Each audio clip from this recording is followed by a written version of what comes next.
Hello everyone, आप सब कैसे हैं। मैं उम्मीद करता हूं कि बहुत अच्छे होंगे और अपनी पढ़ाई को बहुत अच्छे से कर रहे होंगे। मैं Akash Kumar Bhadana ICT virtual classroom में आपका बहुत बहुत स्वागत करता हूं। मेरे प्यारे बच्चों, जैसे आपको पता है मेरे प्यारे बच्चों, बेसिकली हमारी आपका 12th क्लास है। 12th क्लास में हम लोग देख रहे हैं हिस्ट्री, यानी कि हमारे अतीत हमारी बुक है। और हिस्ट्री में हम लोग लेसन नंबर 11 पढ़ रहे हैं, विद्रोह और 1857 क्रांति का विद्रोह का जो व्याख्यान है वो मैं आपको करता चल रहा हूँ। हर तरीके से हमने देखने का जानने का प्रयास किया कि 1857 क्रांति किस तरीके से रूप लिया, कैसे कैसे लोगों ने विद्रोह किया, सिपाही विद्रोह और क्या थे, किसान विद्रोह क्या थे, जमींदार विद्रोह क्या थे, उनके हित, उनके जुड़े आपस में जुड़ाव क्या थे, कैसे लोगों में असंतोष की भावना पैदा हुई, लोग विद्रोह क्यों कर रहे थे।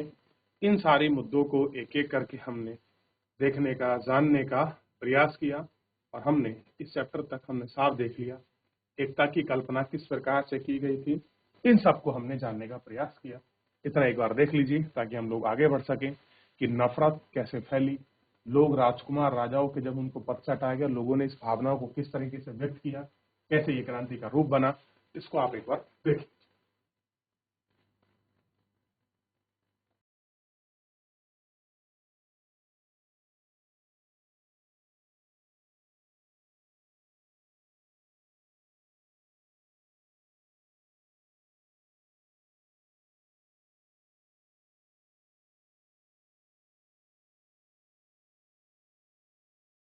प्रतीकों के खिलाफ जो उत्पीड़न हुआ है, उसके जो प्रतीक है उनके खिलाफ बात करें। इन घोषणाओं में ब्रिटिश राज जिन्हें विद्रोह या फरंगी राज कहते से संबंधित चीजों को पूरी तरह से खारिज किया जा रहा था। देशी रियासतों पर आपका कब्जे और उन पर समझौते का उल्लंघन करने के लिए अंग्रेजों की निंदा की जा रही थी। विद्रोही नेताओं का कहना था कि अंग्रेजों पर भरोसा नहीं किया जा सकता, क्योंकि आपको पता है उन्होंने जैसे अवध को कब्जाया, झांसी, सतारा, इन सबको कब्जाया। उनकी नीयत और उनकी मंशा लोगों को स्पष्ट दिखाई दे रही थी कि भैया इनके मन में है क्या और क्या चाह रहे हैं। लोगों को इस बात पर भी गुस्सा था कि ब्रिटिश भू राजस्व व्यवस्था ने छोटे बड़े भूस्वामियों को जमीन से बेदखल कर दिया है और विदेशी व्यापार को, दस्तकारों और बुनकरों को तबाह कर डाला है।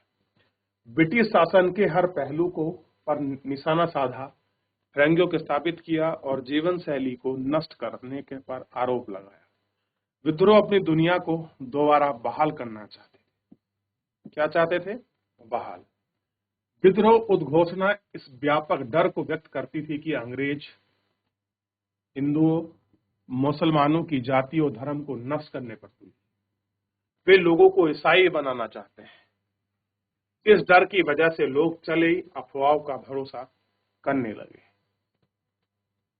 लोगों को वहां प्रेरित किया गया कि वे इकट्ठे मिलकर अपने रोजगार, धर्म, इज्जत और अस्मिता के लिए खड़े हों और सार्वजनिक व्यापक भलाई की लड़ाई लड़ें। कैसा है? सर्व मतलब सबके लिए, जनिक मतलब सब लोगों के व्यापक हित की लड़ाई के लिए बात की। जैसा कि हमने देख चुके हैं, बहुत सारे संस्थानों पर अंग्रेजों के खिलाफ विद्रोह को उन तमाम ताकतों के विरुद्ध हमले की शक्ल ले ली थी। उनको अंग्रेजों के हिमायती या जनता के उत्पीड़न समझा जाता था। कई दफा विद्रोह शहर के भ्रांत को जानबूझकर बेइज्जत करते थे। लोग गांव में सूदखोरों और बही खाते जला दिए गए, उनके घर तोड़ फोड़ डाले। इससे पता चलता है कि विद्रोही तमाम उत्पीड़कों के खिलाफ थे और परंपरागत स्वप्नों के ऊंचा नीचा खत्म करना चाहते थे। इसी में हम एक तरह के वैकल्पिक दृष्टि संभावना में समता परक समाज की कल्पना दिखाई दी, सोच की घोषणा दिखाई दी और फिरंगी राज के खिलाफ तमाम सामाजिक समूह में एकजुट होकर उनको आह्वान किया कि आखिर में ये हो कैसे रहा, ये सारी चीजें है क्या और किस तरीके से ये देखने का प्रयास किया गया। तो क्या उनके प्रतीक थे, क्यों उनको आपका उनका उल्लंघन किया जा रहा था, यह हमें देखने का और जानने का मौका मिला। क्लियर है? देखिए,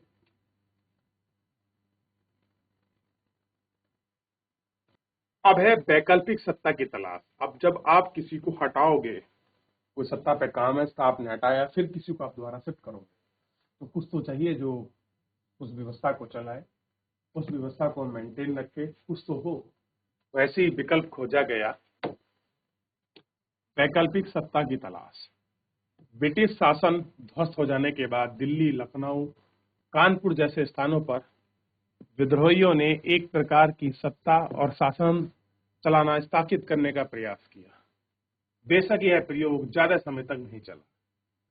कोशिशों से पता चलता है कि विद्रोही नेता 18वीं शताब्दी में पूर्वी ब्रिटिश दुनिया को पुनः स्थापित करना चाहते। इन नेताओं ने दरबार संस्कृति का सहारा लिया, विभिन्न पदों पर नियुक्तियां की गईं, भू राजस्व वसूली और सैनिकों के वेतन में भुगतान का इंतजाम किया गया, लूटपाट बंद करने के हुक्मनामे जारी किए गए। इसके साथ साथ अंग्रेजों के खिलाफ युद्ध जारी किए गए, बनाई गई सेना के कमान तय किए गए। सारे प्रयास विद्रोही 18वीं शताब्दी में मुगल जनता से ही प्रेरणा ली गई, चीजों का प्रतीक के रूप में देखा गया, उन्हें छीन चुकी थी। विद्रोही द्वारा स्थापित किए गए शासन संरचना में प्राथमिक उद्देश्य युद्ध की जरूरतों को पूरा करने, ज्यादातर मामलों में ये अंग्रेजों की बर्दाश्त नहीं कर पाए। अवध में अंग्रेजों के खिलाफ प्रतिरोध सबसे लंबा चला। लखनऊ दरबार में जवाबी हमले की योजना बनाई जा रही थी। 1857 में आखिरकार और 1858 के शुरुआती महीनों तक हुकूमत की श्रेणी में बावजूद थी। यानी कि अब लोग इस तरीके से थे कि भैया मुगल जात से ही प्रेरणा है, जो हमारा पहला शासन था उसी को हम एक बार देखने का प्रयास करें। तो लोग अब वैकल्पिक रूप में भी जो अपनी पुरानी व्यवस्था थे उसी से खुश थे, क्योंकि वो बहुत लंबे समय तक चलती आई है, हुक्मनामे उस तरह के ही रहे हैं, उन लोगों का प्रयास और सब चीजें उस तरीके से ही देखी गई। आगे बढ़े। विद्रोह द्वारा स्थापित शासन संरचना का प्राथमिक उद्देश्य युद्ध की जरूरतों को पूरा करना। पहली चीजें क्या थी कि भैया जो युद्ध की जरूरतें हैं उनको पूरा करें, लेकिन ज्यादातर मामलों में ये संरचनाएं अंग्रेजों को लंबा बर्दाश्त नहीं कर। क्लियर है? देख चुके। अब बात करते हैं दमन की। 1857 के बाद हमारे पास जो वितरण मौजूद हैं, विवरण यानी कि जो जानकारियां हैं जो हमको दिखाई दी हैं, उनके यह साफ हो जाता है कि इस विद्रोह को कुचलना अंग्रेजों के लिए बहुत आसान साबित नहीं हुआ। उत्तर भारत को दोबारा जीतने के लिए टुकड़ियों को रवाना करने से पहले अंग्रेजों ने उपद्रव को शांत करने के लिए फौजों को आसानी से के लिए कई कानून पारित किए। जैसे मई और जून 1857 में पारित किया गया कई कानूनों के जरिए न केवल समूचे उत्तर भारत में मार्शल लॉ लगा दिया गया, बल्कि फौजी अफसरों यहां तक कि आम अंग्रेजों को भी ऐसे हिंदुस्तानियों पर मुकदमा चलाने और उनको सजा देने का अधिकार दे दिया जिन पर विद्रोह में शामिल होने का शक है। यानी कि शक के आधार पर भी तो उन पर मुकदमा चला सकते हो, पकड़ा जाना ना होना अलग चीज है। इसका मतलब यह है कि कानून और मुकदमे की सामान्य प्रक्रिया रद्द कर दी गई और स्पष्ट कर दिया गया कि विद्रोह केवल एक ही को सजा हो सकती है, सजाए मौत। यानी कि इन्होंने विद्रोह को क्या बनाया? दमनकारी। और ऐसा दमन कि शक के आधार पर पकड़ो ताकि हो ही ना किसी गुंजाइश, पकड़ो, उठाओ और जेल में डाल दो, उसको फांसी चढ़ा दो। तो शक के आधार पर भी, यानी कि ये कुछ भी काम करते थे सबसे पहले लॉ बनाते, उसके अनुसार काम करते ताकि एक व्यवस्था बनी रहे कि भैया हम तो बाद में दबाएंगे, पहले शक हो, पकड़ो, जेल में डालो, फांसी चढ़ा दो। कोई प्रोसीजर की आवश्यकता नहीं है, किसी कोर्ट, वकील, जज को पेश करने की जरूरत नहीं है। क्लियर है? तो ऐसे इन्होंने जनता के सामने भय का माहौल जो है बनाने की कोशिश ताकि लोगों में ये जा सके। देख लीजिए। अब देखिए जो विद्रोह के मेन केंद्र हैं, थोड़ा उन पर आप नजर दौड़िए। ग्वालियर झांसी में भी रहा, आगरा, मथुरा, अलीगढ़, मेरठ, अंबाला, दिल्ली, लखनऊ, कानपुर, आजमगढ़, बनारस, ये तो रहे। ये भी बहुत गांव रहे, चट गांव भी बहुत रहा। चलिए रहे। चटगांव, सूरत, औरंगाबाद, अहमदाबाद, मोहे, इन सब में क्या हुआ, बहुत बड़े रूप में आपको केंद्र जो है दिखाई देगा, विद्रोही केंद्र। विद्रोह के केंद्र के रूप में प्रमुख रूप से उभर। क्लियर है? देख लिया आपने इतना कि कैसे ये विद्रोह के रूप में सामने आया, और उद्देश्य केवल एक और आसान, इन नए विशेष कानून और ब्रिटिश से मंगाई गई नई टुकड़ियों से लैस अंग्रेज सरकार विद्रोह को कुचलने का काम शुरू कर दिया था। विद्रोही की तरह दिल्ली के सांकेतिक महत्व को बखूबी समझते हैं, लिहाजा उन्हें तुरफा हमला बोल दिया।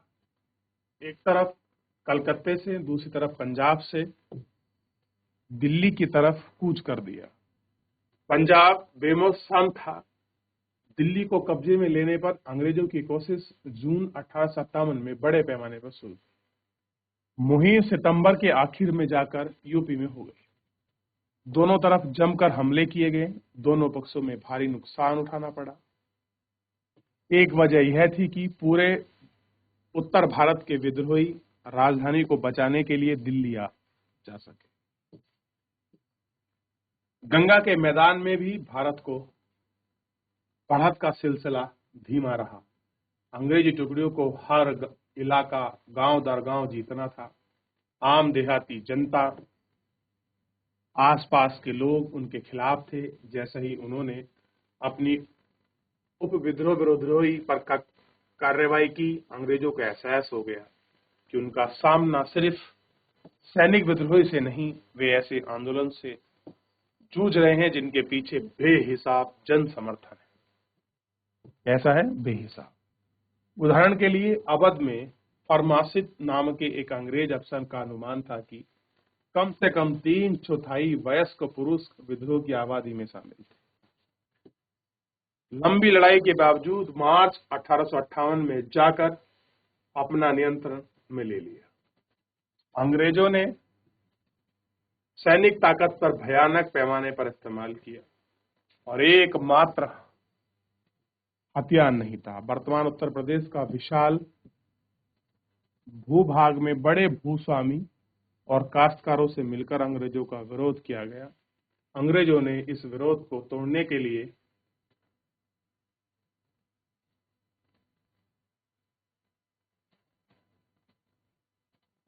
बड़े जमींदार को आश्वासन दिया कि उनकी जागीरें लौटा दी जाएगी। ये भी चंड थे। अंग्रेजों को आश्वासन दिवा दिया तो अब कि भैया तुम्हें जागीरें मिलेंगी। अब जागीरदार शांत होगा तो वो अपनी पब्लिक को शांत करेगा। क्लियर है? विद्रोह का रास्ता अपनाने वाले जमींदार जमीन की बेदखल कर दिए गए थे। वे वफादार थे, इनाम दिए गए। बहुत सारे जमींदार तो अंग्रेजों से लड़ते लड़ते ही मारे गए और भागकर नेपाल चले गए।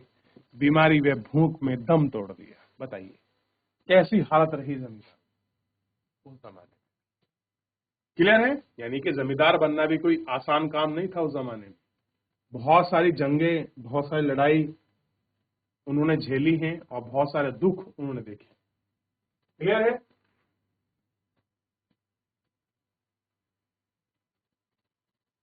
आगे बढ़े।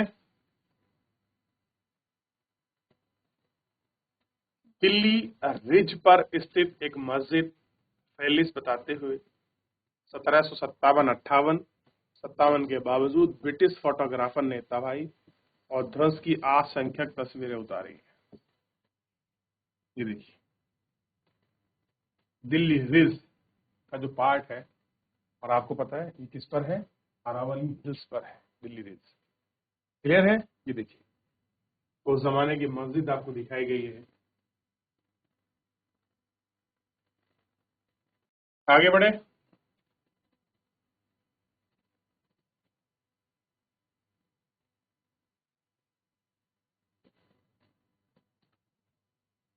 सिकंदराबाग चित्रकारी है।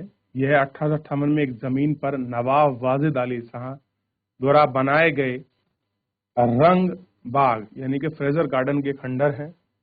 जो 1857 में इसकी रक्षा करने के लिए 2000 से ज्यादा विद्रोही सिपाहियों को कैंपबेल के नेतृत्व में ब्रिटिश सैनिकों ने मार डाला था और हाथ में पकड़े नरकंकाल का विद्रोह एक ठंडी चेतावनी था। देखिए यह दिखाएंगे। अभी आप लखनऊ जाइए और लखनऊ में जो है आप लोग घूम के आइए, बड़ा कुछ है, वाजिद अली शाह का, नवाब का, वहाँ सब कुछ बहुत कुछ आपको देखने के लिए मिले, इमाम बाड़ा वगैरह। अब आपको ऐसे बहुत सारे खंडर, बहुत सारे ऐसे नज़ारे आपको देखने के लिए मिलेंगे जो 1857 की या फिर अंग्रेजों के खिलाफ विद्रोह की जो छाप है अपने में छोड़ते हैं और दिखाते हैं कि किस प्रकार के मुद्दे थे जो आज भी चले आए। क्लियर है?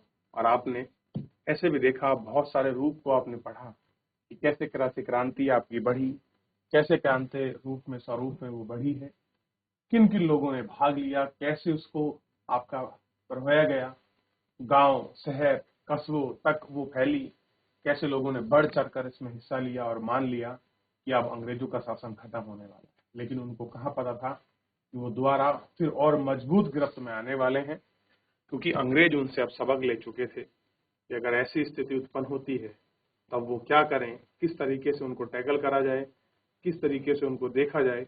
वो पहले ही इस बात से बहुत अच्छे से अनुभव कर चुके हैं कि आखिरकार हमको कैसे करना। अब सोचिए, गांव गांव में विद्रोह है, डगर डगर विद्रोह है, जिस रास्ते पे भी चलो वहां अंग्रेजों का विद्रोह हो रहा था।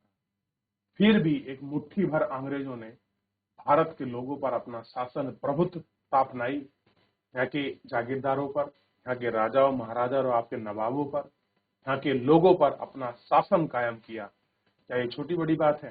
केवल किसके दम पर? अपनी नीतियों के दम पर, अपने ठोस फैसलों के दम पर ही वो टिक पाए। क्लियर है? जो एक कंपनी शुरुआत में व्यापार करने के लिए आई थी, अब वो बादशाह बन गई।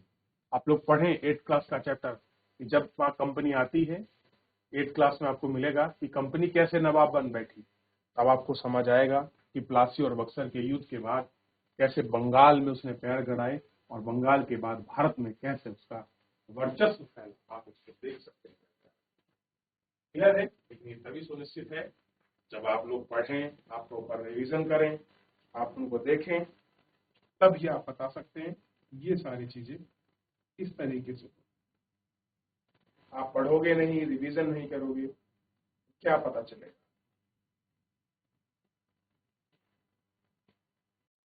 आगे बढ़े, चलिए। तो मेरे प्यारे बच्चों, आज के इस लेक्चर में हमने इतना ही देखने का और जानने का प्रयास किया। फिलहाल आज के इस लेक्चर में इतना ही, मिलेंगे नेक्स्ट लेक्चर में। तब तक अपना ध्यान रखिए, स्वस्थ रहिए, अपनी पढ़ाई को बहुत अच्छे से करते रहिए। मुझसे जुड़ने के लिए आपका बहुत बहुत धन्यवाद।